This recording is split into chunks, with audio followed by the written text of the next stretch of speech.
Hi, good day. So these are the glasswares that we have in our science laboratory. First, we have here the beakers. So the beakers are used for measuring liquids. We also use this to put large number of liquids for our experiments. Other than that, we also have here the early Mayer flask. Well, the early Mayer flask works the same with the beaker, but if you wish to have a more accurate counting of your liquid's volume, well, I suggest you make use of our graduated cylinder. By the way, other than this, we also have our wash bottle. For the wash bottle, well, by the name itself, you use this for us to wash our glasswares. So you simply need to squeeze the bottle itself and it will squirt water, and that way you can rinse or wash your glasswares. Earlier, I mentioned about our graduated cylinder. Right now, I will show to you another glassware which you can use to measure some liquids. We have here our Volumetric. Hi, so earlier I mentioned about our graduated cylinder. This time I'll show to you a different glassware where you can use to measure some liquids. First, we have here our volumetric flask. So for the volumetric flask, we do have different sizes. Can you hold it, You please? need to remember that for volumetric flask, this is only used to contain and measure a specific amount of liquid. So for this one, we have here for 100 ml. And for you to know up to which part is 100 ml, well, check this line right here. Alright? Okay. Now, other than our volumetric flask, well, we do also have here our alcohol lamp, of course, for burning. Okay. On the other side, I will show you more things that we have right here.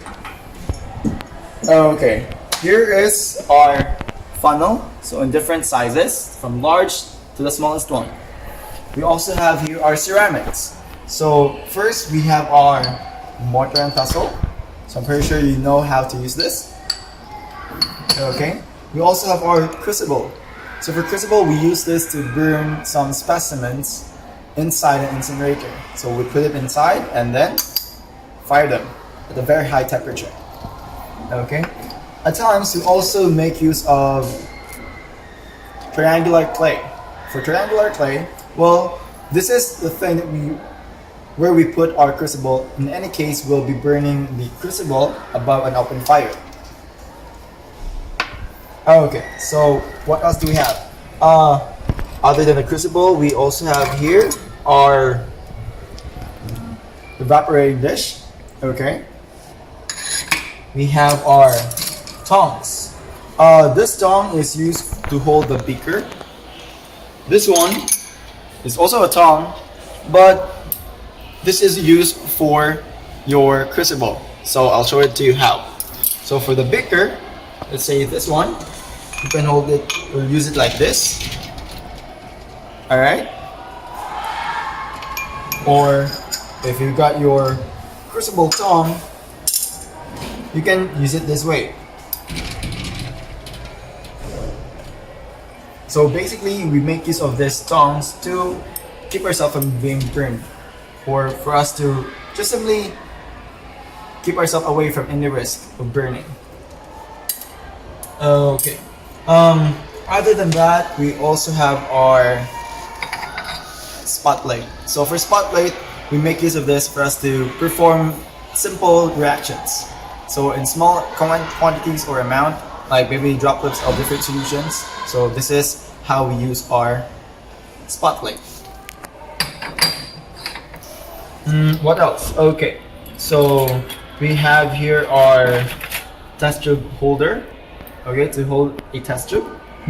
For instance. Other than this one, we also have our inoculating loop.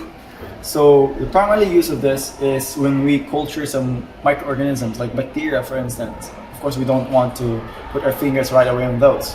So we make use of inoculating loop for us to get some sample and then do some plating. Okay? All right. Watch glass. The last one that we have here is our watch glass. And oh, by the way, wait, there's more. We also have here our steering rod. This is used to primarily steer different solutions. All right, that's it.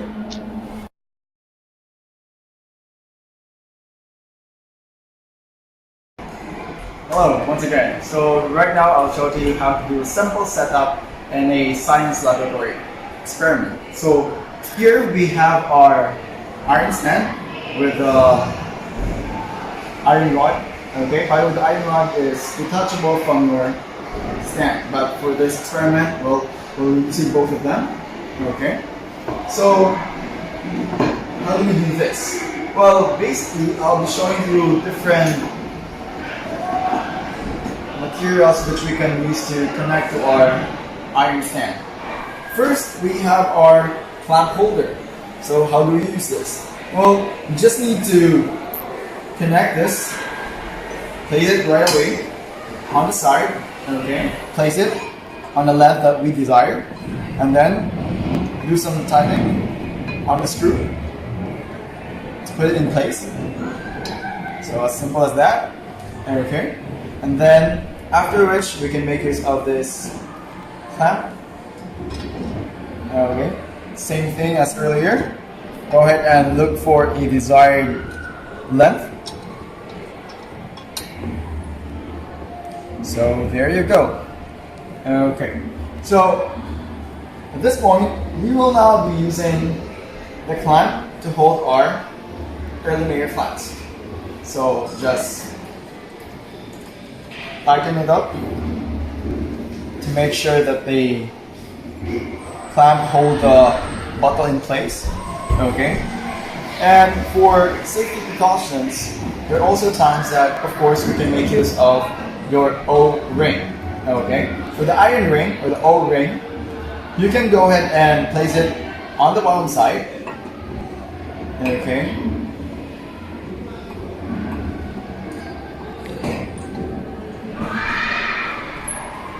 And maybe add some wire gauze on the bottom, okay, to make sure that if something happens, well, basically you have your bottle in place. From there, you can put some fire maybe, or it depends on the reaction that you're trying to look at, okay? Now, if your O-ring is unavailable, we take this out, okay, and all of this setup is not available in the lab.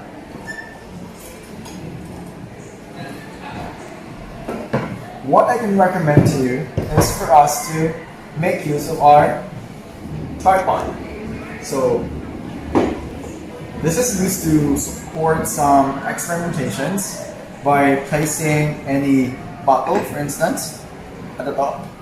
And then you can also put some fire downside, a flame coming from our alcohol lamp will do the thing. And then check your observation. Other than this one, we can also make use of a test tube and a test tube holder to check on more simple reactions in a smaller container. So what we do here is that we put our solution inside your test tube, right here, okay? And since we will be using a fire, of course, to prevent our hands from being burned once we put the test tube on fire, okay? This is how we use our test tube holder.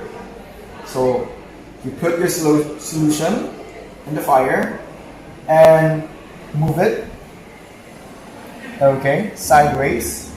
You also need to make sure that the mouth of your test tube is away from anyone, from yourself and your classmates.